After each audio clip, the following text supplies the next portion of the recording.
அனைவரும் இனிதை வாழ்க, வாழ்க வளமுடன். ஒரு புற்றுநோயாளி இருக்கிறாரு. டாக்டர் அவர்கிட்ட சொல்கிறாரு, நீங்கள் 10 நாட்கள் இறந்துடுவீங்க, இனிமேல் வாய்ப்பே கிடையாதுன்னு சொல்கிறாரு. இதை மனப்பூர்வமாக ஏற்றுக்குங்க அப்படின்னு சொல்கிறாரு. அந்த நோயாளியும் மனப்பூர்வமாக ஏற்றுக்கிறாரு. இப்போது மனம் அமைதியாக இருக்கின்றது.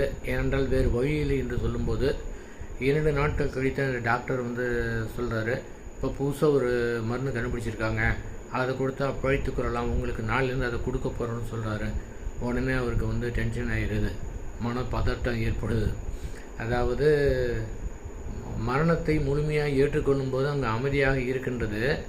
இந்த மரணத்தை தப்பிச்சிடலாம் அப்படிங்கிற எண்ணம் ஏற்படும் போது பதட்டம் ஏற்படுது.